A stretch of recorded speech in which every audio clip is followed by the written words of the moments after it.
एक छोटा सा कस्बा, धूल भरी गलियां, साइकिल पर सब्जियां बेचता एक किशोर। ये कहानी है अर्जुन की। वो लड़का जिसे लोग सब्जी वाले का बेटा कहकर बुलाते थे, लेकिन उसके सपने किसी मॉल में बिकने वाली चीज नहीं थी।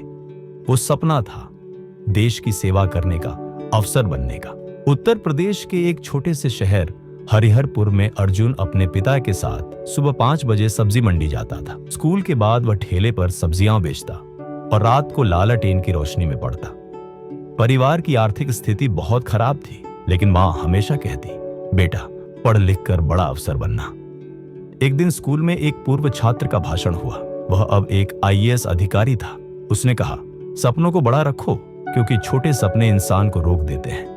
अर्जुन के दिल में जैसे आग लग गई। उसी शाम उसने अपने पिता से कहा, बाबा मैं भी आईएएस बनूंगा। पिता हंसकर बोले, हमारे जैसे लोग अफसर नहीं बनते बेटा, काम कर और पेट पाल।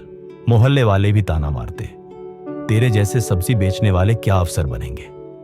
अर्जुन को दुख हुआ, पर उसका सपना अब एक जुनून बन चुका था।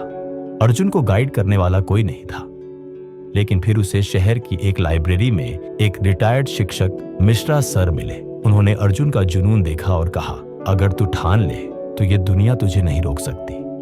वे अर्जुन को पढ़ाने लगे। इतिहास, संविधान, करंट अफेयर्स, हर विषय को जीने लगे अर्जुन। 12वीं की परीक्षा में अर्जुन ने जिले में टॉप किया। यह पहला संकेत था कि वो कुछ अलग कर सकता है। उसे एक सस्ती कोचिंग में स्कॉलरशिप मिल गई, लेकिन शहर आकर पढ़ना, रहना और साथ ही पैसे कमाना आसान नहीं था। शहर में अर्जुन कई बार भूखा सोया, रोटी के लिए ट्यूशन पढ़ाया, कोचिंग के बाहर झाड़ू भी लगाई, मगर उसने पढ़ना नहीं छोड़ा। कमरे में अखबार के कतरनों से दीवार भर दी थी। हर दिन खुद को याद दिलाता, छोटे सपनों को मत चुनो। यूपीएससी का पहला अटेम्प्ट फेल, दूसरा अटेम्प्ट इंटरव्यू तक पहुंचा पर रिजेक्ट। घर लौटते समय बस स्टैंड पर एक आदमी ने कहा, भाई अफसर बनने का सपना छोड़ दे, सब्जी की दुकान संभाल। वो रात अर्जुन ने रोते हुए काटी, लेकिन सुबह उठकर फिर से पढ़ाई शुरू कर दी, क्योंकि हार मानना उसकी कहानी का अंत नहीं था। तीसरे प्रयास में जब रिजल्ट आया, अर्जुन की आंखों से आंसू निकल पड़े। उसने एयर 93 हासिल किया।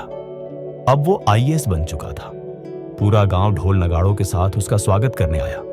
जिस पिता ने कभी कहा था, हमारे जैसे लोग अफसर नहीं बनते, वे गर्व से बोले, यह मेरा बेटा है, आईएएस अर्जुन यादव। अब अर्जुन ने ठान लिया था, अपने जैसे हजारों बच्चों की मदद करेगा। उसने अपने गांव में एक लाइब्रेरी और फ्री कोचिंग क्लास शुरू की।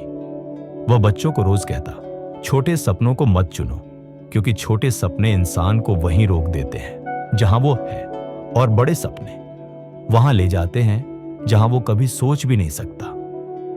सपने चाहे किसी झोपड़ी में जन्मे हों, उनका उड़ना आसमान तक तय है, अगर हौसला मजबूत हो। हार मानना कोई विकल्प नहीं है, क्योंकि असली जीत उन्हीं की होती है जो अंत तक डटे रहते हैं। अगर आपको ये कहानी पसंद आई हो तो वीडियो को लाइक और शेयर जरूर करें। कमेंट में बताइए, क्या आप भी किसी गांव या छोटे शहर से हैं और बड़ा सपना देखते हैं?